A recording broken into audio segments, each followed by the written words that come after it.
మనుషులుగా మనకు తెలుసు మనం ఎంత ఇంపర్ఫెక్టో, మనలో ఏ లోటుపాట్లు ఉన్నాయో మనకు తెలుసు. ఏ కుటుంబం ఎంత గొప్ప కుటుంబం అయినా అన్ని కుటుంబాలలో బలహీనతలు, లోటుపాట్లు, ఆ తర్వాత దేవునికి ఇష్టం లేనివి ఏదో ఒకటి ఉంటూనే ఉంటాయి. కానీ మానవ కుటుంబాలలో ఒకటిగా యేసుక్రీస్తు ప్రభు దిగొచ్చారు.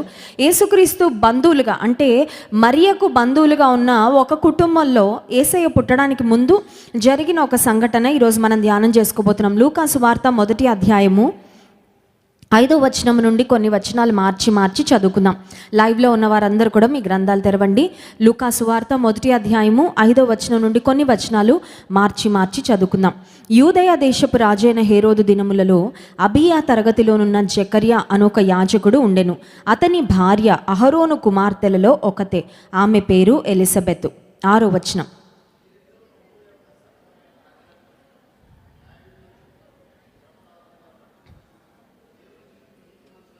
ఎలిజబెతు గొడ్రాలైనందున వారికి పిల్లలు లేకపోయిరి, మరియు వారిద్దరూ బహుకాలము గడచిన వృద్ధులైరి. ఒక కుటుంబం కనబడుతుంది, వృద్ధాప్యంలోకి వచ్చేసిన కుటుంబం. వృద్ధాప్యం అంట భారం అంట. యవన కాలం ఏమో ఎంత స్పీడ్గా వెళ్ళిపోద్దంటే ఎప్పుడు గడిచిపోయిందో కూడా అర్థం కాదు. యూత్ చాలా బిజీగా ఉంటారు కదండి. యూత్ ఎవరి చేతికి చెక్కరు. సముద్రంలో అలా మాయమైపోయిన చేపల్లా ఉంటారు యూత్. ఆరోగ్యము, ఎనర్జీ పరవళ్ళు తొక్కుతూ ఉంటుందేమో. యవనస్తులు ఒక దగ్గర ఉండరు, కుదురుగా ఉండరు, ఎవరిని పట్టించుకోరు. యవన కాలంలో చాలా బిజీగా వాళ్ళ జీవితాన్ని ఆనందిస్తూ ఆస్వాదిస్తూ స్నేహితులతో వాళ్ళతో వీళ్ళతో సరదాగా గడిపేస్తారు. కానీ ఒక్కసారి వృద్ధాప్యానికి వచ్చేసరికి, వయసు పైబడుతుండేసరికి అర్థమవుతుంది, అమ్మో నా శరీరంలో ఆరోగ్యం తగ్గిపోతుంది. అంతకుముందు ఉన్నంత మొబిలిటీ ఇప్పుడు లేదు. అంతకుముందు ఎక్కడికి కావాలంటే అక్కడికి, ఎప్పుడు కావాలంటే ఎప్పుడు వెళ్ళిపోయేదాన్ని. ఇప్పుడు కదలాలంటే, ఒక్కొక్క అడుగు వేయాలంటే కూడా కొంచెం కష్టంగా ఉంటుంది. శరీరంలో ఆరోగ్యం తగ్గిపోతున్నప్పుడు, శక్తి తగ్గిపోతున్నప్పుడు, బలం తగ్గిపోతున్నప్పుడు, కొన్నిసార్లు ఉద్యోగం చేసి సంపాదించడానికి వయసు పెరిగే కొద్దీ ఇంకంత పరిస్థితులు కూడా ఉండవు. చేతిలో ధనం కూడా నెమ్మదిగా అయిపోతున్నప్పుడు, కొంచెం అంతకుముందు యవన కాలంలో ఉన్నప్పుడు మన చుట్టూ జోరిగల్లా తిరిగే స్నేహితులు ఒక్కసారి వృద్ధాప్యంలోకి వచ్చేసరికి ఒక మాటలో చెప్పాలంటే ఎవరి దారిన వాళ్ళు అన్నట్లు వెళ్ళిపోతారు. సో ఒక రకమైన ఒంటరితనం. ఓల్డ్ టైంలో, అంటే ఓల్డ్ ఏజ్లో సీనియర్ సిటిజన్స్ ఒక మాట చెప్తూ ఉంటారు, ఎంటీ నెస్ట్ అని ఒక మాట వాడుతూ ఉంటారు. ఎంటీ నెస్ట్ అంటే అర్థం ఏంటంటే పక్షి గూడు ఖాళీ అయినప్పుడు అంట. చూడండి, గూడులో పిల్లలు పెడతాయి పక్షులు. ఆ బిడ్డలు గుడ్లలో నుండి పిల్లలు బయటకు వచ్చిన తర్వాత కొంతకాలానికి ఆ పిల్లలకి ఎగరడం వచ్చిన తర్వాత, రెక్కల్లో శక్తి వచ్చిన తర్వాత, పక్షులు ఎగిరిపోయాక మళ్ళీ ఎంటీ నెస్ట్ అయిపోద్ది. అంతకుముందు గుడ్లతో నిండుగా ఉన్న గూడు, పిల్లలతో నిండుగా ఉన్న గూడు ఖాళీ అయిపోద్ది. సో ఓల్డ్ ఏజ్లో లెక్క సీనియర్ సిటిజన్స్గా వయసు పైబడుతున్నప్పుడు ఇల్లు కూడా ఖాళీ అయిపోద్ది. ఇప్పుడు ఈ కుటుంబ పరిస్థితి ఎలా ఉందంటే, ఎలిజబెతు, జకర్యా ఇద్దరు దేవుని యందు భయభక్తులు కలిగిన వాళ్ళు, దేవుని చాలా నమ్మకంగా వెంబడిస్తున్నవారు, దేవుని చాలా ప్రేమిస్తున్నవారు. కానీ వారి జీవితంలో ఇప్పుడు వృద్ధాప్యానికి వచ్చేసారు. వారి జీవితంలో ఒక ఆశీర్వాదం కొరకు లైఫ్ టైం అంతా కనిపెట్టారు. వివాహమైన దగ్గర నుంచి కనిపెట్టుంటారు. పిల్లలు కలిగితే బాగుండు, దేవుడు బిడ్డల్ని ఇస్తే బాగుండు అని వివాహమైన అన్ని జంటల్లాగే వారు కూడా ఎక్స్పెక్ట్ చేస్తూ వచ్చారు. కానీ వృద్ధాప్యం వచ్చేసింది, పిల్లలు మాత్రం కలగలేదు. అయితే ఆ సమయంలో వాళ్ళు ఏం చేస్తున్నారని ఆలోచిస్తే 8వ వచనంలో, జకర్యా తన తరగతి క్రమము చొప్పున దేవుని ఎదుట యాజక ధర్మము చేయుచుండగా. వీరు ఒక యాజక కుటుంబం అండి. యాజక కుటుంబంలో వీరున్నారు. ఈమె అహరోను కుమార్తెలలో ఒకతే అనే మాట చూసామంటే లేవి గోత్రానికి చెందిన వారు యాజక గోత్రం. యాజకులు అంటే దేవుని సేవించడం వాళ్ళ జీవితంలో వాళ్ళ లక్ష్యం, లేకపోతే వాళ్ళు చేసే పని అది. దేవుడు పిల్లల్ని ఇవ్వలేదు కాబట్టి నేను యాజక ధర్మం చేయను, నా ప్రార్థనలన్నీ, నా యాచనలన్నీ ఏమైపోయాయి, అందరి కొరకు ప్రార్థన చేస్తుంటే దేవుడు అందరికీ మేలు చేస్తున్నాడు కానీ నాకేం చేయడం లేదు కాబట్టి ఇక నేను యాజక ధర్మాన్ని మానుకుంటానని జకర్యా మానుకోలేదు. కొన్నిసార్లు మన పరిస్థితి ఎలా ఉంటుందంటే, ప్రార్థన చేసిన తర్వాత ప్రార్థనకి జవాబు రాకపోతే ఫెడప్ అయిపోతాం, అలిసిపోతాం. ఇంకేం ప్రార్థన చేస్తాంలేండి, ఇంకా నాకు ప్రార్థన చేయడానికి ఓపిక లేదు, ఇంకా నాకు నిరీక్షణ లేదు, ముందు హోపే వదిలేసుకుంటాం. హోప్ పోయిన తర్వాత ఇంకా ప్రార్థన కూడా చెయ్యం, ఎందుకంటే ఇంకా దేవుడు ఇవ్వడేమోలే బహుశా ఈ లైఫ్ టైం కని. ఆ తర్వాత దేవుడు నేను అడిగింది నాకు ఇవ్వనప్పుడు నేను ఎందుకు ప్రార్థన చేయాలి, ఇంకా నేను ఎందుకు ఆయనకి ఇష్టంగా బ్రతకాలని కొంతమంది దేవుని మీద అలుగుతూ ఉంటారు. దేవునికి వాళ్ళకి మధ్యలో డిస్టెన్స్ పెరిగిపోతూ ఉంటుంది. ఇక్కడ జకర్యా గురించి మనం ఆలోచించినట్లయితే ఆశీర్వాదం ఎప్పుడు వస్తుందా అని ఎదురు చూస్తా ఏ పని చేయకుండా మౌనంగా కూర్చోలేదండి. కొంతమంది ఇలాగే ఉంటారు, ఆశీర్వాదం వచ్చి నా తలుపు తట్టే వరకు నేను చేతులు కట్టుకొని కూర్చొని ఏ పని చేయకుండా ఉంటానని అలా ఎదురు చూస్తూ ఉంటారు. మనం జ్ఞాపకం ఉంచుకోవాల్సింది ఏంటంటే, ఆశీర్వాదము దేవుడు అనుకున్న సమయంలో, దేవుడు అనుకున్న కాలంలో, దేవుడు అనుకున్న విధానంలో, దేవుడు అనుకున్న మరి పరిస్థితిలో మన దగ్గరకు వస్తుంది. కానీ అప్పటి వరకు మనం చేయవలసింది మనం చేస్తూనే ఉండాలి. హల్లెలూయా. ప్రార్థన మానకూడదు, పరిచర్య మానకూడదు, దేవుని ప్రేమించడం మానకూడదు, దేవుని స్తుతించడం మానకూడదు, దేవుని సేవించడం మానకూడదు. మనం చేయవలసిన పనులు మనం చేసుకుంటూ వెళ్ళినప్పుడు దేవుడు ఇవ్వవలసిన ప్రతిఫలము ఆయన తగిన సమయంలో దయచేస్తాడు. నాకు ఒక కొటేషన్ బాగా ఇష్టం. ఆ కొటేషన్ ఏంటంటే, if you keep doing what you're doing, you'll keep getting what you're getting అని.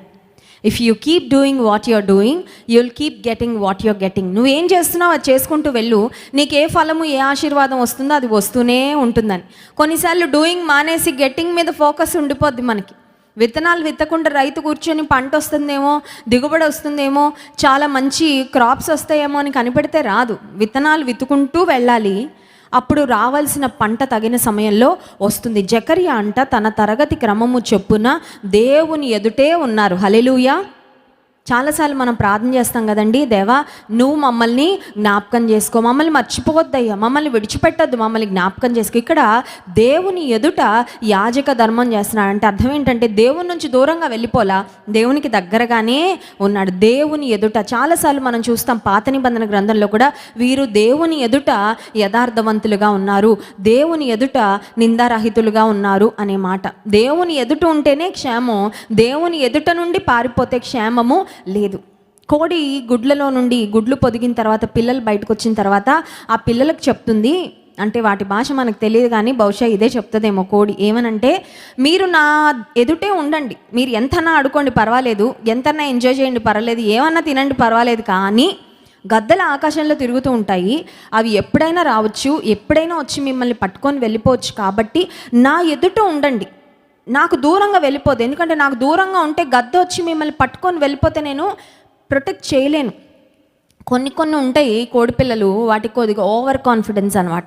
అమ్మ మాట నేను ఎందుకు వినాలి, అమ్మ ఎప్పుడు ఇలాగే చెప్తుందిలే అని అనుకొని తల్లికి దూరంగా ఎక్కడికో వెళ్ళిపోతే గద్దో కుక్కో పిల్లో ఏదో ఒకటి దాన్ని తీసుకొని వెళ్ళిపోయి చంపేస్తుంది. తల్లి ఎదుట నుండి వెళ్ళిపోయిన బిడ్డకైతే క్షేమము లేదు. ఇక్కడ జకర్యా గురించి మనం ఆలోచిస్తే దేవుని ఎదుట యాజక ధర్మం చేస్తున్నాడు. మనం కూడా ఎప్పుడు గుర్తుపెట్టుకోవాలి, ఎక్కడికి వెళ్ళినా ప్రపంచంలో, ఎక్కడ ఉద్యోగం చేసినా, ఎక్కడ చదువుకుంటున్నా, ఎక్కడ ఏ పని చేస్తున్నా, అయ్యా నీ ఎదుట నేను ఉండాలని ఆశపడుతున్నాను, నిన్ను నా ఎదుట పెట్టుకోవాలని ఆశపడుతున్నాను, నీ ఎదుట నేను ఉండాలని ఆశిస్తున్నాను. ఎందుకంటే నువ్వు నా ముందు ఉంటే నాకు అది క్షేమం. మహోన్నతుని చాటున నివసించువాడు. చాటున అంటే ఏంటండి, మహోన్నతునికి దగ్గరగా ఉండాల. సర్వశక్తుని నీడను విశ్రమించువాడు. 91వ కీర్తన అందరం కంఠస్థం చేసేస్తూ ఉంటాం కదండి. కరోనా వచ్చాక ఇంకా బాగా కంఠస్థం చేసేసాం. ఎందుకంటే వేటకాని ఊరిలో ఉండి నా ప్రాణాన్ని రక్షించును, నాశనకరమైన తెగులు రాకుండా నన్ను కాపాడుతాడు, ఆయన తన రెక్కలతో నిన్ను కప్పును, ఆయన రెక్కల క్రింద నీకు ఆశ్రయం కలుగునంటే ఈ వాగ్దానాలన్నీ మనకు టానిక్లా పనిచేస్తూనే ఉన్నాయి. ఇంకా 91వ కీర్తన. కానీ ఆ కీర్తన ప్రారంభ వచనాలు మనం ఆలోచిస్తే, మహోన్నతుని చాటున సర్వశక్తుని నీడన. సర్వశక్తుని నీడ నా మీద పడాలంటే నేను సర్వశక్తునికి దగ్గరగా, బిల్డింగ్ నీడ పడాలంటే బిల్డింగ్ పక్కనే ఉండాలి. బిల్డింగ్కి కిలోమీటర్ దూరం ఉండి బిల్డింగ్ నీడ నా మీద పడుతుంది అనుకుంటే పడదు. ఇక్కడ జకర్యా ఎలిజబెతులు దేవుని ఎదుట వారు భక్తిగా బ్రతికారంట. వారు చేయవలసిన ప్రార్థనలు, యాచనలు, యాజక ధర్మము వారు నిర్వర్తిస్తూనే వచ్చారు. ఆ తర్వాత ఏం జరిగిందో చూడండి. అలా చేస్తూ ఉండగా దేవుడు దర్శించాడు. హల్లెలూయా. నువ్వు భక్తి చేస్తూ ఉండగా, నువ్వు ప్రార్థన చేస్తూ ఉండగా, నువ్వు నమ్మకంగా దేవుని కొరకు బ్రతుకుతూ ఉండగా, నువ్వు నమ్మకంగా దేవుని వెంబడిస్తూ ఉండగా, నువ్వు దేవుని గురించి సాక్ష్యం ఇస్తూ ఉండగా ఒక రోజు వస్తుంది, దేవుడు నిన్ను దర్శించే రోజు అది. హల్లెలూయా. ఎప్పుడూ ఒకలాగా ఉండవండి. బహుశా అనుకోవచ్చు, ఎంతకాలం నుండి ప్రార్థన చేస్తున్నాను, దేవుడు నన్ను జ్ఞాపకం చేసుకుంటాడా, ఒక రోజు వస్తుందంటే వస్తుంది, ఒక రోజు వస్తుంది. డే విల్ కమ్, ఒక బంగారు రోజు నీ జీవితంలో వస్తుంది, ఒక బంగారు అవకాశం నీ జీవితంలో వస్తుంది. ఆ రోజు వస్తాడు, దేవుడు వస్తాడు. ఆ రోజు దేవుడు చాలా స్పష్టంగా నీ పక్షంగా ఉన్నానని చూపించే రోజు ఒకటి రాబోతుంది. ఆ రోజు నీకొకటే కాదు అర్థమయ్యేది దేవుడు నీ పక్షంగా ఉన్నాడని, నీ చుట్టూ ఉన్న వాళ్ళకు కూడా అర్థమైపోద్ది ఏంటంటే వీరి పక్షంగా దేవుడు ఉన్నాడు, వీరి పక్షంగా దేవుడు కార్యాలు చేస్తున్నాడని. హల్లెలూయా. మనం అనుకుంటే రహస్యంగా ఎంత ప్రార్థన చేస్తున్నానో, ఎన్ని ఉపవాసాలు ఉంటున్నానో, ఎంతగా నేను దేవునికి నా కానుకలు ఇచ్చి దేవుని ఘనపరుస్తున్నానో, ఎన్ని నిందలు దేవుని కొరకు భరిస్తున్నానో, ఎన్ని శోధనలు దేవుని కొరకు సహిస్తున్నానో. అయ్యో నా జీవితంలో దేవుడు నన్ను దర్శించే రోజు ఇంతవరకు రాలేదే అని అనుకుంటున్నామేమో. వస్తుంది ఒక రోజు. Day will come. ఆ తారీఖు ఏంటో నేను చెప్పలేను, ఆ నెల ఏంటో నేను చెప్పలేను, ఎందుకంటే ఒక్కొక్కరి జీవితంలో ఆయన టైమింగ్ ఒక్కొక్క విధంగా ఉంటుంది. కానీ ఒక రోజు మాత్రం ఖచ్చితంగా వస్తుంది. Day will surely come. ఆ రోజు నీ కళ్ళు తెరిపిస్తాడు దేవుడు. ఏమనంటే, ఉన్నాను బిడ్డ, ఇంతకాలం నువ్వు చేసిన ప్రార్థనలు వేస్ట్ అవలా, ఇంతకాలం నువ్వు చేసిన భక్తి వ్యర్థం కాలేదు, ఇంతకాలం నేను మౌనంగా ఉన్నానని నువ్వు అనుకుంటున్నావేమో, నేను మౌనంగా లేను అని చూపించే రోజు ఒకటి రాబోతుంది. హల్లెలూయా. ఇక్కడున్న ఎంతమంది అయితే ఇక్కడ కూర్చుని ఉన్నారో మందిరంలో, లైవ్లో ఎంతమంది పాలు పొందుతున్నారో, మనందరితో దేవుడు మాట్లాడుతున్నాడు. నీవు చేయవలసిన ప్రార్థనలు, నీవు చేయవలసిన యాచనలు చేస్తూనే ఉండు. ఒకరోజు మాత్రం నేను నిన్ను దర్శించబోతున్నాను. ఆమేన్. దేవుని దూత ప్రత్యక్షమైన మాట చూడండి, 11వ వచనం. లూకా సువార్త 1వ అధ్యాయము 11వ వచనం. ప్రభు దూత ధూపవేదిక కుడివైపున నిలిచి అతనికి కనబడగా జకర్యా అతని చూచి తొందరపడి భయపడిన వాడు ఆయన. అప్పుడు ఆ దూత అతనితో, జకర్యా భయపడకుము. దేవుని దూతలు ప్రత్యక్షం అవడం అంటే ఒక జొమాటో స్విగ్గీ ఏజెంట్ మన ముందుకొచ్చి ఇదిగోండి మీకు పలానా ఫుడ్ ఆర్డర్ చేశారు మీకు ఇస్తున్నానని కనబడే అంత సింపుల్ కాదండి. దేవుని దూత ప్రత్యక్షం అవడం it was an unusual thing. అసలు ఆ కాలంలో చాలా చాలా అరుదుగా జరిగేది. ఎందుకంటే దేవుని దూతలు ఏదో ఇక్కడ లోకల్గా ఉండే ఆఫీస్ నుండి రారు కదా, హెడ్ ఆఫీస్ పరలోకంలో ఉంటుంది దేవుని దూతలకి. అక్కడి నుంచి రావాలంటే కొన్ని లక్షల కోట్ల మైళ్ళు ప్రయాణం చేసుకుంటూ ఒక వర్తమానం దేవుని దగ్గర నుంచి తీసుకొని దేవుని దూత రావడం అంటే it's not simple, it's not an easy thing. అది ప్రతిరోజు జరిగే విషయం కాదు. సో దేవుని దూత జకర్యాకు వచ్చి ప్రత్యక్షం అవగానే షాక్ అయిపోయాడు, భయపడిపోయాడు, తొందరపడిపోయాడు. దేవుని దూత నా దగ్గరికి రావడం ఏంటి? కొన్నిసార్లు మనకు అలాగే ఉంటుందండి. దేవుడు దర్శించాలని ఎదురు చూస్తూ ఉంటాం.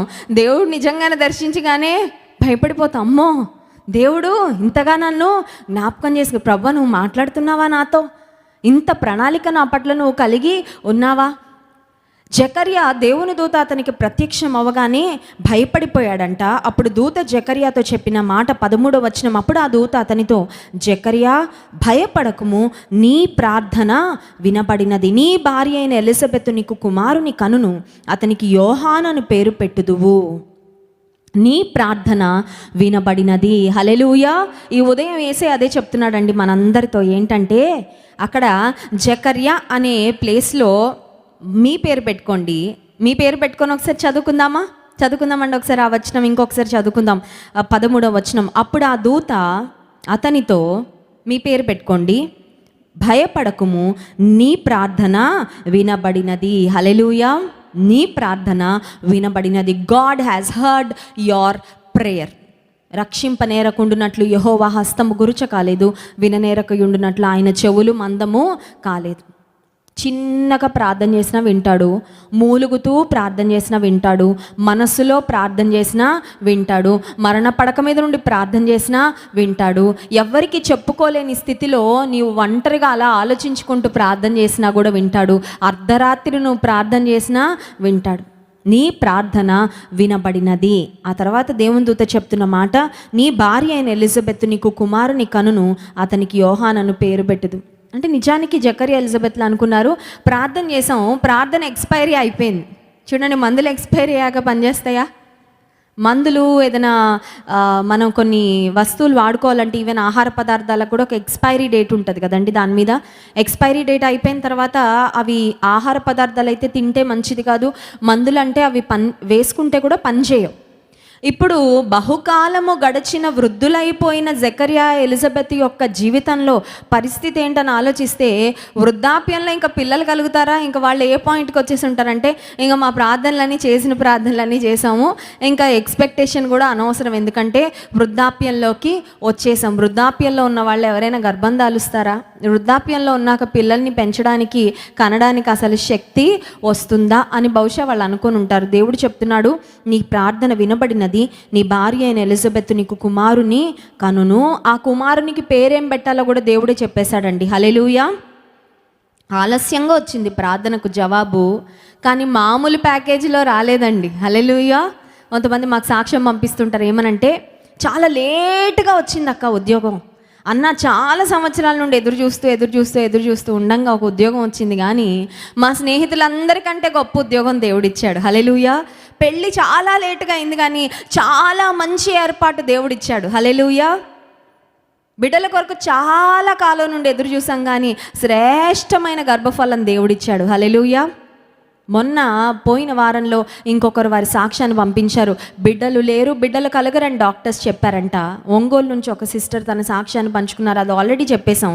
ఇది ఇంకొక సహోదరి, పిల్లలు కలగరని డాక్టర్ చెప్పేసిన తర్వాత దేవుడు కవల పిల్లలు మగ పిల్లల్ని ఇచ్చాడంటండి. హల్లెలూయా.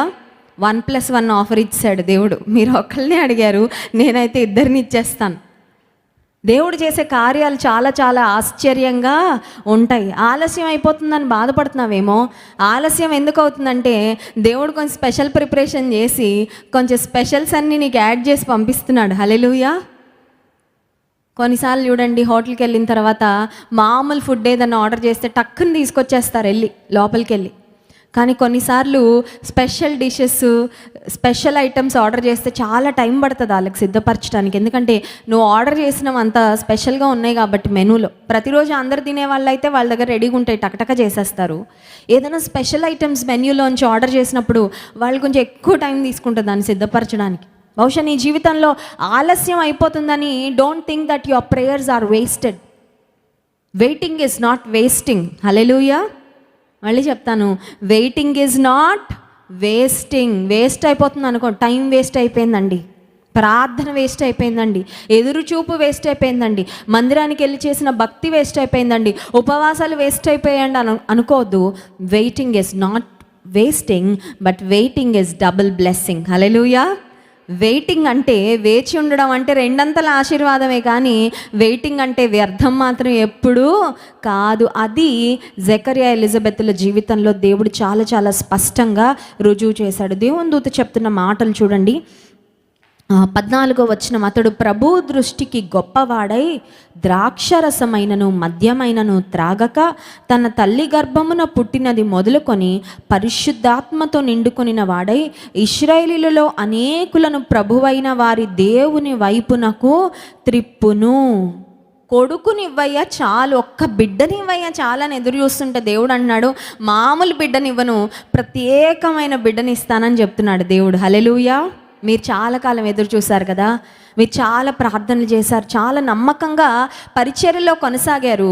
మీకు దానికి నేను ఇస్తున్న ప్రతిఫలము అది. మనుషులు ప్రతిఫలం ఇస్తే కొంతవరకు మనల్ని సంతోషపెట్టేలాగా వారి ప్రతిఫలం ఉంటుందేమో, కానీ దేవుడిచ్చే ప్రతిఫలం మాత్రం కొన్నిసార్లు మనల్ని ఆశ్చర్యపరుస్తుంది. అడుగు వాటికంటే, ఊహించు వాటికంటే అత్యధికంగా చేయే శక్తిమంతుడని ఎఫెసీ పత్రిక 3వ అధ్యాయం 20వ వచనంలో దేవుని వాక్యం సెలవిస్తున్నట్లుగా కొన్నిసార్లు ఆశ్చర్యపరుస్తాడండి. నోరు తెరుస్తాం అంతే, ప్రభా ఇంత కార్యమా, ఇంత మేలా, ఇంత గొప్ప ఉద్దేశం ఉందా నీకు నా పక్షంగానే ఆశ్చర్యపోయే విధంగా దేవుడు కార్యాలు జరిగించేవాడు. ఇతను పుట్టబోయే బిడ్డ అంట ప్రభు దృష్టికి గొప్పవాడవుతాడండి. మనుషుల దృష్టిలో గొప్పవాళ్ళు అవ్వాలంటే పెద్ద విషయం ఏం కాదు కదండి. మనుషుల దృష్టిలో చిన్న సహాయం చేస్తే చాలా గొప్పోళ్ళండి అని వెంటనే మనల్ని కొంచెం ఉన్నతంగా చూస్తారేమో, కానీ దేవుని దృష్టిలో గొప్పవాళ్ళుగా నిలబడ్డం అంటే ఇట్స్ నాట్ ఈజీ. అందరు దేవుని దృష్టిలో గొప్పవాళ్ళుగా నిలబడలేరు. ఎందుకంటే దేవుడు ఒక వ్యక్తిని గొప్పవాడని చెప్పాలంటే అది సామాన్యమైన విషయం కాదు, దేవుని దగ్గర సర్టిఫికేట్ పొందాలంటే. కానీ దేవుడు అంటున్నాడు, దేవుని దూత అంటుంది, జకర్యా, నీకు పుట్టబోయే కుమారుడు ఎలాంటి వాడు అవుతాడంటే దేవుని దృష్టిలో గొప్పవాడవుతాడు, ప్రత్యేకంగా ఉంటాడు, అందరిలాగా ఉండడు. నీ ఆశీర్వాదం ఎందుకు ఆలస్యం అవుతుందంటే అందరికి వచ్చినలాంటి ఆశీర్వాదం నీకు రావట్లేదు, అందరికన్నా ప్రత్యేకమైన ఆశీర్వాదం నీకు రాబోతుంది. హల్లెలూయా. అందరూ ద్రాక్షారసాన్ని, మద్యాన్ని, వీటన్నిటిని ముడతారేమో, కానీ నీ బిడ్డ మాత్రం చాలా ప్రత్యేకమైన బిడ్డగా ఉండబోతున్నాడు. అతడు ద్రాక్షారసమునైనను మద్యమునైనను త్రాగక. తర్వాత మూడవదిగా పరిశుద్ధాత్మతో నిండుకొనిన వాడై. ఈ మాట, దిస్ వర్డ్ ట్రూలీ అమేజెస్ మీ. ఈ మాట చదివినప్పుడు చాలా ఆశ్చర్యం అనిపిస్తుంది నాకు. ఎందుకంటే లోకంలో పుట్టిన తర్వాత అందరం పాపంలోనే నా తల్లి నన్ను గర్భం ధరించింది అని దావీదు భక్తుడు అన్నట్లు, పుట్టడంతోనే మనకి ఏ వద్దో అదే చేయాలనే ఆలోచన, అదే చేయాలనే మనసు. పిల్లలు చూడండి, అక్కడికి వెళ్ళొద్దురా అంటే అక్కడికే వెళ్తాడు, అది చేయొద్దురా అంటే అదే చేస్తాడు. పాపం అనేది మన స్వభావం, మన నైజంలో వచ్చేసింది. రక్షణ పొందిన తర్వాత, బాప్తిసం తీసుకున్న తర్వాత దేవుని పరిశుద్ధాత్మను ఒక గిఫ్ట్గా మనం పొందుకుంటాం. కానీ గర్భంలో నుండే పరిశుద్ధాత్మతో నిండుకొని పుట్టిన ఒక శ్రేష్టమైన కుమారుడు ఈ బాప్తిస్మం ఇచ్చు యోహాను. జకర్యా, ఎలిజబెత్కు దేవుడిస్తున్న ఈ బహుమానము గర్భంలో ఉన్నప్పటి నుండే పరిశుద్ధాత్మతో నిండుకొనిన వాడంటే యూ కెన్ జస్ట్ ఇమాజిన్. ఒకసారి ఊహించుకోండి, దేవుడి కుమారుడిని ఎంత ప్రత్యేకంగా సిద్ధపరిచి ఈ లోకంలోకి పంపిస్తున్నాడు. ఆయన పరిశుద్ధాత్మతో నిండుకొనిన వాడు. ఆ తర్వాత 4వ మాట, ఇశ్రాయేలీయులలో అనేకులను ప్రభువైన వారి దేవుని వైపునకు త్రిప్పు. నా చేతిలో ఒక బలమైన సాధనంగా నీ కుమారుడు వాడబడతాడు అని దేవుడు జకర్యాతో చెప్తున్నాడు. ఆ తర్వాత ఇంకొక మాట కూడా ఉంది, 17వ వచనంలో మధ్య భాగం నుండి చదువుతున్నాను. ఏలియా యొక్క ఆత్మయు శక్తియు గలవాడై ఆయనకు ముందుగా వెళ్ళును. ఇది ఎలా ఉందంటే, ఒక్క కొడుకుని అడిగానయ్యా, ఇంత ప్యాకేజ్ ఎందుకయ్యా నాకు అన్నట్టుగా ఉందండి. ఒక కొడుకునిచ్చి, ఒక్క బిడ్డనిచ్చి మా సంతోషం పరిపూర్ణం చేయి ప్రభువా అని అదొక్కటే కోరుకున్నాం, కానీ ఇంతగా మమ్మల్ని ఆశీర్వదిస్తామని మేమైతే అనుకోలేదయ్యా అన్నట్లుగా జకర్యాతో దేవుని దూత ఒక మాట తర్వాత ఇంకొక మాట చెప్తూ ఉండగా, అతడు పుట్టినందున, ఇంకొక మాట అండి, అతడు పుట్టినందున అనేకులు సంతోషింతురు. హల్లెలూయా. నీకు సంతోషం కలుగజేస్తాడు ఆ కుమారుడు, మహానందం నీకు కలుగజేస్తాడు. కానీ నీ కుమారుడు పుట్టుట వలన అనేకులు సంతోషిస్తారు. అంటే ఒక మాటలో చెప్పాలంటే ఒక పర్ఫెక్ట్ ప్యాకేజ్ అండి, ఒక పర్ఫెక్ట్ ప్యాకేజ్. యోహాను అని జకర్యా, ఎలిజబెత్లకు దేవుడిస్తున్న కుమారుడు ఒక పరిపూర్ణమైన శ్రేష్టమైన బహుమానంగా వారికి దేవుని ద్వారా అందించబడ్డాడు. ఎందుకు ఈ మాటలు చెప్తున్నానంటే, ఈ మాటలు ఎందుకు జ్ఞాపకం చేస్తున్నానంటే, నీ జీవితంలో ఆశీర్వాదాల కొరకు ఎదురు చూస్తూ చాలా అవమానాలు పడుతున్నావేమో. అందరూ వచ్చి అంటున్నారేమో, లోకస్తులందరికీ బాగా జరిగిపోతున్నాయండి, మీకేంటి ఏమీ జరగట్లేదు, మీరు ఇన్ని ప్రార్థనలు చేస్తారు కదా, మీరు ఇంత భక్తిగా ఉంటారు కదా, మరి మీ పిల్లలకి ఎందుకండి జరగట్లేదు, నీ జీవితంలో ఎందుకండి ఏం జరగట్లేదని బహుశా ప్రశ్నిస్తున్నారేమో, బహుశా వెనకాల అవమానకరంగా మాట్లాడుకుంటున్నారేమో, నీ ఎదుట వచ్చి హేళన చేస్తున్నారేమో. కొంతమంది సెటైర్లు వేస్తూ ఉంటారండి, కొంతమంది సెటైర్లు వేస్తూ ఉంటారు, అంటే హాస్యాస్పదంగా జోకులు వేస్తూ ఉంటారా, వీళ్ళ బ్రతికింతే అన్నట్లు ఒకవేళ మాట్లాడుతున్నారేమో. కానీ వాళ్ళందరికీ దేవుడు సమాధానం ఇచ్చే రోజు ఒకటి రాబోతుంది. హల్లెలూయా. మనుషులు నీ మీద మాట్లాడుతున్న హేళనకరమైన మాటలకు నోరు తెరిచి నువ్వు సమాధానం ఇవ్వాలని ప్రయత్నం చేయకు. ఎందుకంటే మాటకి మాట సమాధానం ఇచ్చినా అది ఒక లెవెల్ వరకే ఉంటుంది, కానీ దేవునికి అప్పగించు, ఆయన చేతలతో సమాధానం చెప్తాడు. హల్లెలూయా. జాన్ వెస్లీ గారు ఎప్పుడు ఈ మాట చెప్తూ ఉంటారు, మనుషులు అయితే మాటలతో సమాధానం చెప్తారంట, దేవుడైతే చేతలతో సమాధానము చెప్తాడు. హల్లెలూయా. He will do something and prove. ఆయన కార్యం చేసి చూపిస్తాడు నీ పక్షంగా ఆయన ఉన్నాడని, నీ కన్నీరు వ్యర్థం అవ్వలేదని కార్యం చేసి చూపిస్తాడు, నీ ఎదురుచూపు వేస్ట్ అవ్వలేదని దేవుడు కార్యం చేసి చూపిస్తాడు, నీ పట్ల గొప్ప ప్రణాళిక ఉందని దేవుడు గొప్ప మేలునిచ్చి నీ జీవితంలో చూపిస్తాడు. ఈ మాటలన్నీ విన్న తర్వాత నాకు తెలిసి ఎలిజబెత్ యొక్క ఫీలింగ్ ఎలా ఉంటుందంటే, అమ్మో ఇంక ఈ జన్మ ధన్యం అయిపోయింది, ఇంక ఈ బిడ్డను ఎలా మోస్తాను, ఈ బిడ్డను ఎలా కంటానంటే, దేవుడు అద్భుత కార్యం చేస్తున్నప్పుడు ఆ ఆశీర్వాదం ఆలస్యంగా వచ్చిన ఆ ఆశీర్వాదాన్ని మోయడానికి, ఆ ఆశీర్వాదాన్ని డెలివర్ చేయడానికి, ఆ ఆశీర్వాదాన్ని పెంచడానికి శక్తి కూడా దేవుడే ఇస్తాడు. హల్లెలూయా. కొన్నిసార్లు మనకు అనిపిస్తుంది, ఇప్పుడు నాకు శక్తి లేదండి, నేను ఎలా చూసుకోను, చూడండి, కొంతమంది తల్లిదండ్రులు చాలా సంవత్సరాలు ఎదురు చూసిన తర్వాత పెళ్ళైన 15 సంవత్సరాలకి 20 సంవత్సరాలకి దేవుడు వారికి పిల్లల్ని ఇస్తే, పిల్లల్ని ఇచ్చారన్నది ఆనందమే కానీ ఎలా పెంచను ప్రభా, వారిని ఎలా చూసుకోవాలి, నాకే శక్తి లేదే, నాకే ఆరోగ్యం లేదంటే ఆశీర్వాదం ఇచ్చిన దేవుడు ఆశీర్వాదాన్ని హ్యాండిల్ చేయడానికి కూడా కావాల్సిన కృప ఆయనే ఇస్తాడు. హల్లెలూయా. కారు కొన్నప్పుడు కారుకి డ్రైవర్ని ఎవరు ఇస్తారండి? కారుని కొనుక్కుంటే ఇంకా దానిలో డీజిలు, మళ్ళీ దానిలో స్పెషల్ ఏమైనా అన్నీ వేయించుకోవాలంటే అన్నీ ఎక్స్ట్రా ఖర్చు పెట్టుకోవాలి. కానీ దేవుడు ఆశీర్వాదాన్ని ఇచ్చాడంటే ఆశీర్వాదాన్ని కాపాడుకోవడానికి, ఆశీర్వాదాన్ని ముందుకు తీసుకువెళ్ళడానికి నీకు కావలసిన కృప కూడా ఆయనే అనుగ్రహిస్తాడు. హల్లెలూయా.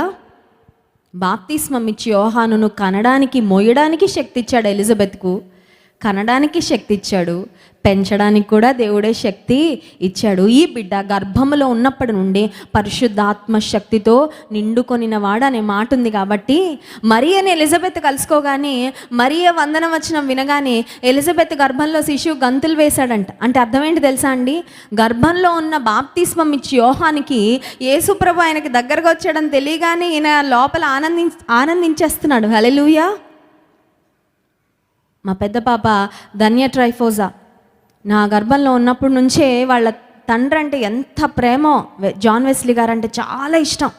ఒకసారి మరి యూకేకి వెళ్ళారు, ఇంగ్లాండ్ దేశానికి సువార్త నిమిత్తం వెళ్తే చాలా రోజుల నుంచి వాళ్ళ డాడీ స్వరం వినట్లేదేమో, నా గర్భంలోనే ఉంది. ఆ రోజు 1 గంటకు బైబిల్ వండర్స్ టీవీ కార్యక్రమం వస్తే వాక్యం విందామని టీవీ ఆన్ చేస్తే దైవజని స్వరం వినడం స్టార్ట్ అయిన దగ్గర నుంచి ఇంకా లోపల మామూలుగా లేదు కదలిక. నేను చాలా ఆశ్చర్యపోయాను. అప్పటిదాకా మౌనంగా ఉన్న బిడ్డ తండ్రి స్వరం వినగానే లోపల ఎంత కదలికో.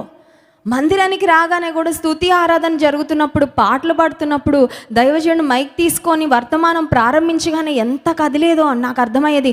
అమ్మో, లోపల ఉన్న బిడ్డకు కూడా అంత కనెక్షన్ ఉంటుందేమో. ఇక్కడ పరిశుద్ధాత్మతో నిండుకొని నా బాప్తిస్మం ఇచ్చి యోహాను ఎలిజబెత్ గర్భంలోనే ఉన్నాడు. కానీ మరియ యొక్క వందన వచనం వినగానే మరియ గర్భంలో యేసుప్రభు ఉన్నాడు, ఎలిజబెత్ గర్భంలో యోహాను ఉన్నాడు. మరియ వందన వచనం వినగానే ఇక్కడ బాప్తిస్మం ఇచ్చి యోహాను ఎలిజబెత్ గర్భంలో ఏం చేస్తున్నాడంట? గంతులు వేస్తున్నాడంట. బాప్తిస్మం ఇచ్చి యోహాను చేసిన పరిచర్య కూడా సామాన్యమైన పరిచర్య కాదు. దేవుని వైపునకు అనేకుల యొక్క హృదయాలను తిప్పాడు. యేసుక్రీస్తు ప్రభు ఈ లోకానికి రాకముందు ఒక మాటలు చెప్పాలంటే మార్గాన్ని సరళము చేశాడు. He prepared the way. గొప్ప పరిచర్య యోహాను చేస్తే ఆ యోహానును దేవుడు ఎప్పుడు ఇచ్చాడంటే లేటుగా ఇచ్చాడు. అంటే మనుషుల దృష్టిలో లేట్, అది మానవ దృష్టిలో లేటు. కానీ దేవుని టైమింగ్ ఏంటంటే యేసు ప్రభు పుట్టక ముందు యోహాను పుట్టాలి. యేసుప్రభుకి యోహానికి వయసులో కొన్ని నెలలే తేడా. మరి యేసుప్రభు లోకరక్షకుడు ఈ లోకానికి రావాలంటే దానికి దేవునికి ఒక టైమింగ్ ఉంటుంది కదా. ఆ టైమింగ్కు సరిపోయినట్లుగా ఎలిజబెత్ను దేవుడు వెయిట్ చేయించాడు అన్నమాట. అర్థమవుతుందండి? చాలాసార్లు మనం అనుకుంటాం, నా దృష్టిలో లేట్ అయిపోయింది, మా బంధువుల దృష్టిలో లేట్ అయిపోయింది, మా అమ్మా నాన్నల దృష్టిలో లేట్ అయిపోయిందని మన ఆలోచనను బట్టి, మన పరిస్థితులను బట్టి ఆలోచించుకుంటాం. కానీ దేవుడు ఆకాశం నుండి ఆయనకు పెద్ద ప్రణాళిక ఉంటుందండి. He has a big picture. కొన్నిసార్లు మనం చాలా తక్కువగా ఇప్పటి వరకే మనం ఆలోచన చేసుకుంటామేమో, మన తోటి వారితో పోల్చుకొని ఆలోచించుకుంటామేమో. కానీ దేవుని ప్రణాళికలు, దేవుని ఆలోచనలు చాలా ఉన్నతంగా ఉంటాయి. His timing is perfect. ఆయన యొక్క సమయము చాలా శ్రేష్టంగా ఉంటుంది. ఆయన సమయానికి ముందు కార్యాలు చేయడు, సమయానికి తర్వాత కూడా చేయడు. సరైన సమయంలో కార్యాలు జరిగిస్తాడు. హల్లెలూయా. ఉదయకాల సమయంలో ఉపవాస ప్రార్థనకు వచ్చిన మనము ఏనా ప్రార్థన మనవులతో వచ్చారా, ఊరికే వచ్చారా? ఎవరైనా టైంపాస్ కోసం అలా చూసి వెళ్ళిపోదామండి అని ఎవరైనా వచ్చారండి? ఎవరు అట్లా రాలేదని నేను అనుకుంటున్నాను. మనందరం ఒక ఉద్దేశంతోనే వచ్చాం. ఏదో ప్రార్థన దేవుని సన్నిధిలో చేసుకోవాలని వచ్చాం, దేవుని సన్నిధిలో సమయం గడపాలని వచ్చాం. చేసిన ప్రార్థన ఇప్పటి వరకు దేవుడు విన్నాడు. నువ్వు చేయబోతున్న ప్రార్థన గురించి కూడా దేవుడు ముందే చెప్తున్నాడు. నీ ప్రార్థన నాకు వినబడినది. ఆనాడు జకర్యాతో మాట్లాడిన దేవుడు మనతో మాట్లాడుతున్నాడు. నీ ప్రార్థన వినబడుతుంది కాబట్టి ఇంకా జాగ్రత్తగా ప్రార్థన చేయాలి. హల్లెలూయా. చూడండి, లెక్చరర్ రాగానే గుసగుసలు ఆడేసుకుంటారు కొన్నిసార్లు స్టూడెంట్స్. చెవులో లెక్చరర్ గురించి జోకులు వేసుకుంటూ ఉంటారు కొంత, వాళ్ళకి వినబడదులే అన్నట్టు. వాళ్ళకి వినబడేటట్టు ఏదైనా మాట్లాడాలంటే అమ్మో మాటలు చాలా జాగ్రత్తగా రావాలా, చాలా ప్రాపర్గా మాట్లాడాలని భయంతో మాట్లాడతారు. ఇప్పుడు దేవుడు చెప్తున్నాడు, నీ ప్రార్థన వినబడిందంటే ఇప్పుడు ప్రార్థన ఎలా చేయాలి? జాగ్రత్తగా చేయాలి, ఉద్దేశపూర్వకంగా చేయాలి, భయభక్తులతో చేయాలి. ఏం కావాలో అది దేవుని సన్నిధిలో ఒక సిద్ధపాటుతో మనం ప్రార్థన చేయగలిగితే, ఉపవాస ప్రార్థన కూడా ఊరికే రాకూడదండి, సిద్ధపాటుతో రావాలి. సిద్ధపాటుతో అంటే మంచి వస్త్రాలు వేసుకొని బాగా ప్రిపేర్ అయ్యి, నేను బయట సిద్ధపాటు గురించి మాట్లాడడం లేదు కానీ ఆత్మలో సిద్ధపాటు గురించి ఏం అడగాలి ప్రభా, ఏం ప్రార్థన చేయాలి, ఏమీ నీ నుండి పొందుకోవాలి. కొంతమంది సహోదరులు నాకు మెసేజ్ పెడుతూ ఉంటారు, ఉపవాస ప్రార్థన కంటే ముందు ఆయా ప్రాంతాల నుండి, మరి విజయవాడ, అలాగే హైదరాబాద్, బెంగళూరు, నెల్లూరు, తర్వాత కృష్ణా జిల్లా చాలా ప్రాంతాల నుండి చాలామంది మన ఫాస్టింగ్ ప్రేయర్లో పార్టిసిపేట్ చేస్తూ ఉంటారు. దుబాయ్, సౌదీ అరేబియా, గల్ఫ్ నుండి కూడా చాలామంది పార్టిసిపేట్ చేస్తూ ఉంటారు. కొంతమంది నాకు మెసేజ్ పెడుతూ ఉంటారు, ఏమనంటే ఉపవాస ప్రార్థన లింక్ పంపించి కానీ మెసేజ్ పెడతారు, ఈరోజు నాతో దేవుడు ఏం మాట్లాడతాడో అని నేను ఎదురు చూస్తున్నానండి. ఎదురు చూపు ఉందా? ఏం మాట్లాడతావయ్యా ఈ శుక్రవారం, ఏమీ మాట్లాడతావు, ఏమని నువ్వు నన్ను ఏ విధంగా దర్శిస్తావు ప్రభా, నాతో ఏం మాట్లాడతావు అనే ఆశ మనం కలిగి ఉన్నప్పుడు మన ఆశను దేవుడు నిశ్చయంగా తీరుస్తాడు. నీ ప్రార్థన వినబడినది. కళ్ళు మూసుకోండి, ప్రార్థన చేసుకుందాం. ప్రభువా, ఉపవాస ప్రార్థనలో మేమున్నాము, నీ పాద సన్నిధిలో మేమున్నాము. ఇదేదో ఒక మామూలు మీటింగ్ కాదయ్యా, దేవాది దేవుడవు, రాజులకు రాజువు, ప్రభులకు ప్రభుడవు, సర్వశక్తిమంతుడవు నువ్వు ఉన్నావు ప్రభా మా మధ్యలో. ఆనాడు జకరియా ఎలిజబెత్ను జ్ఞాపకం చేసుకున్న దేవుడో ప్రభా, మమ్మల్ని జ్ఞాపకం చేసుకోవాలని మీరు ఆశపడుతున్నారు. ఎవరిని నువ్వు త్రోసివేయవయ్యా, నా వద్దకు వచ్చి వారిని నేను ఎంత మాత్రము త్రోసివేయనని సెలవిచ్చావు. మేమేం ప్రార్థన చేయాలో మాకు నేర్పించండి, మేమేం అడగాలో మాకు నేర్పించండి. యుక్తమైన ప్రార్థన మేము చేయడానికి సహాయం చేయండి. మా ప్రార్థనలేవి కూడా వ్యర్థంగా పోవడం లేదని ప్రభా, ఆ నిరీక్షణ మాకు ఇవ్వండి అయ్యా. ఎంతమంది నిరుత్సాహంలో ఉన్నారో, ఇంకేం ప్రార్థన చేస్తాంలే, దేవుడు అసలు వింటున్నాడా, దేవుడు గమనిస్తున్నాడా అనే ఆలోచనలు ఎంతమంది ఉన్నారో, ఆలోచనలను నుండి విడిపించండి ప్రభా. ప్రతి ఒక్కరిని దృష్టిస్తున్న దేవుడవయ్యా, మా ప్రార్థన ఆలకించండి. పరిశుద్ధాత్ముడా, పరిశుద్ధమైన మా దేవానికి స్తోత్రాలు. ఇంతవరకు నీ వాక్యం ద్వారా మాతో మాట్లాడినందుకు వందనాలు. మా ప్రార్థనలు వినే దేవుడో, మా ప్రార్థనలకు జవాబిచ్చే దేవుడో ప్రభా నీకు స్తోత్రాలు. కొన్నిసార్లు మా జీవితంలో కొన్ని ఆలస్యం అయిపోతున్నప్పుడు మాకు నిరాశ కలుగుతుంది, మాకు బాధ వేస్తుంది. కొన్నిసార్లు ఇతరుల యొక్క నవ్వుల పాలు అవుతూ ఉంటాం ప్రభా. కానీ ఆలస్యం చేస్తావేమో కానీ అలక్ష్యం చేయవు.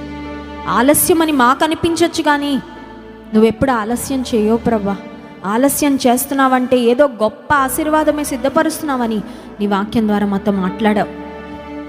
జకరియా ఎలిజబెత్లను వృద్ధాప్యంలో జ్ఞాపకం చేసుకున్న వారి ఊహకు మించిన కుమారుణ్ణి ఇచ్చావు, ఊహకు మించిన ఆశీర్వాదాన్ని ఇచ్చావు. నీ బిడ్డలు ఎంతమంది దేవా గర్భఫలము కొరకు ఎదురు చూస్తున్నారు, ఆలస్యం అయిపోయిందని బహుశా అందరూ అంటున్నారేమో, వారు అనుకుంటున్నారేమో. ఊహకు మించిన ఆశీర్వాదము యేసు నామములో వారికి అనుగ్రహించమని ప్రార్థిస్తున్నామయ్యా. ఉద్యోగాలు ఆలస్యం అయిపోతున్నాయి, వివాహాలు ఆలస్యం అయిపోతున్నాయి, ఇళ్ళు కట్టుకోవాలనుకుంటున్నాం ఆలస్యం అయిపోతుంది, అప్పు బాధల నుండి విడుదల పొందాలనుకుంటున్నాం ఆలస్యం అయిపోతుంది అని నాయన ఆలస్యాల వైపు చూస్తూ ఎంతమంది నిరాశపడిపోయినారో వారి జీవితంలో నీవు గొప్ప కార్యం చేయండి అయ్యా.